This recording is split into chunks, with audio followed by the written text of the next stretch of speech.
आज सकाळू SCB medical college रु जो दारुण दुखर खबर आसी से संपर्क में आपण मैंने निश्चित भाव में अवगत थे। मु प्रथम कही रखे जे 10 जनकर या भितर मृत्यु हो सारे आहरी 5 जन अच्छा संकटापन्न अवस्था अच्छा आम पाखे बर्तमान आसी पहुंची जो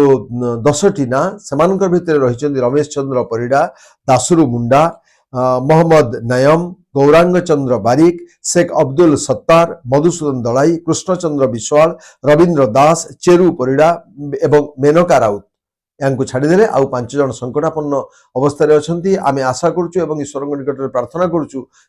ठीक हो जातु एवं सुस्थ ही घर को फेरतु। श्रीरामचंद्र भंज मेडिकल कॉलेज आईसीयू रे 10 जन लोकंकर प्राणहानि घटी। राति पाखापाखि 3टा अर्थात आज सकाळ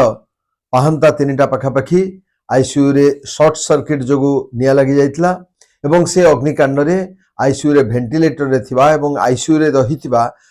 पाखापाखि 15 जन लोक सेथिरे पड़ी जाइतले एवं समानक भितर 7 जन सेठी ऑन द स्पॉट तांकर मृत्यु हेतिला आईसीयू भितरे से निया लागिथिबा समय एवं तापर जेतेबेले आउ अन्य मानकु जेतेबेले अन्य जगह को स्थानांतर करा जाउथला से समय रे मध्य आउ 3 जन मृत्यु हेतिला एवं आउ 5 जन अति संकटापन्न अवस्था रे रहिथिबार खबर मिलिछि।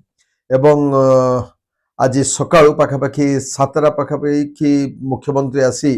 एससीबी मेडिकल कॉलेज रो से अग्निकांड स्थल परिदर्शन करछंती एवं बंदोबस्त मध्य करा जाइछि। जो माने आउ रोगी माने बंची छंती समान को ठीक भाव रे केमति उचित चिकित्सा दिया जिवो एवं विचार विभाग तदंत पाई मध्य निर्देश दिया जाई सरीछि। ये घटना संपर्क में आपण माने अवहित थिबे विभिन्न गणमाध्यम रे सकाळु क्रमागत भाव में से कथा चली। जदियो आज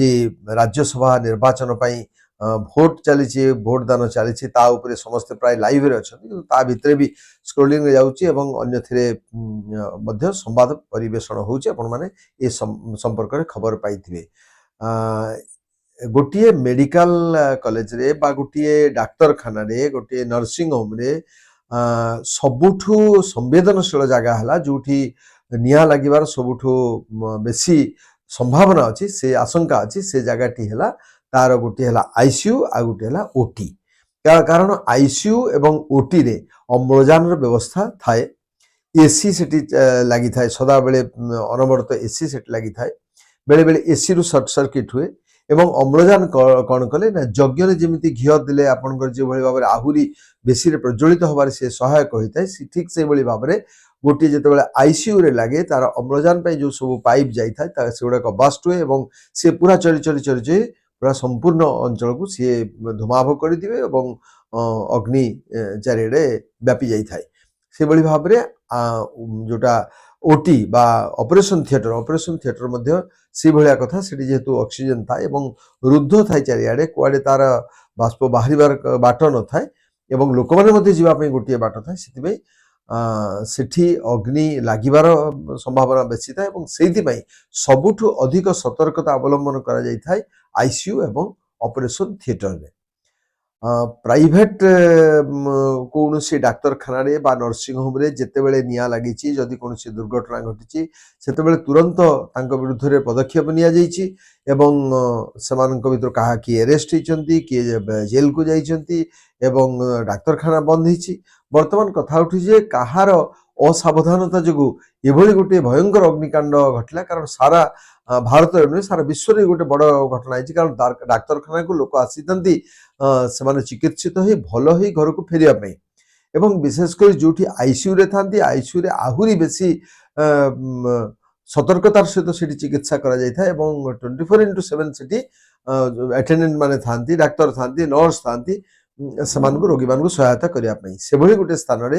जदि अग्नि लागि करी जाउची सेथरे डेथ तो बेसी होबार बा मृत्यु बेसी होबार संभावना अधिक कारण जो माने आईसीयू रे जो माने एडमिट होउचंती जो मान को वेंटिलेटर लागुची सेमान तो हलिबार तांकर बळ नाही जदि भी सेमान देखिले कोनसी विपद आसला ताले सेमाने जाई परिबेनी कारण तांकर देहरे विभिन्न सब कनेक्शन सब लागि करे थाई कोठी अम्लजान थाई कोठी ना करे फीडिंग ये थाई अन्य कोठी विभिन्न प्रकार ସଂଯୋଗ ସବୁ ତାଙ୍କ ଶରୀରରେ ଥାଏ। ତେଣୁ ଆଉ ଶାରୀରିକ ଭାବରେ ସେମାନେ ଦୁର୍ବଳ ବି ହେଇଥାନ୍ତି। ଆଉ ଯେଉଁମାନେ ଭେଣ୍ଟିଲେଟର ତ ସିଏ ଅର୍ଦ୍ଧମୃତ ଅବସ୍ଥାରେ ସେମାନେ ଥାନ୍ତି, ତେଣୁ ତାଙ୍କ କଥା ତ ଛାଡ଼ନ୍ତୁ। ସାଧାରଣ ଆଇସିୟୁରେ ଯେଉଁମାନେ ଥିବେ ସେମାନଙ୍କ ଅବସ୍ଥା ମଧ୍ୟ ଅତି ସଙ୍ଗୀନ ଥାଏ ଏବଂ ସେମାନେ ଉଠିକି ଯିବାର କୌଣସି ବାଟ ନାହିଁ। ତେଣୁ ସେମାନଙ୍କ ପାଇଁ ଯେତିକି ସତର୍କତାମୂଳକ ପଦକ୍ଷେପ ନେବା କଥା ସେ କଥା ହୁଏତ ନିଆ ହେଇନଥିବ। ଏବଂ ଆମେ ଜାଣିଛୁ ଯେ ଯେଉଁ ହିନ୍ଦୀରେ ଗୋଟେ କଥା ଅଛି ଯେ ଯୋ ସରକାରୀ ହେ ଓ ସରକାରୀ ହେ, जो असरकारी है वो असरकारी है।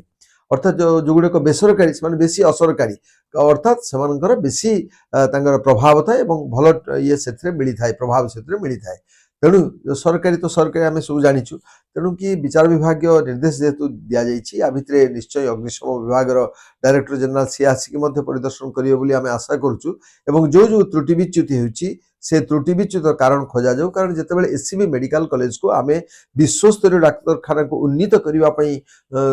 शह शह कोटी टंका खर्च होची एवं व्यापक अंचल निर्माण चली जदि आस्था न रहा लोकंर ताऊपर विश्वास जदि न रहा लोकंर एवं विशेषकर आईसीयू भितर थी जदि लोक ये भाव में पोड़ी मरवे ताले बहुत बड़ लज्जाकर घटना केवल आम नुहे आम राज्य ये गोटे लज्जाकर घटना। तेणु आम आशा करूँ एवं आम दाबी रहिबो जे तुरंत यार जो पछर जो माने अछंती तांको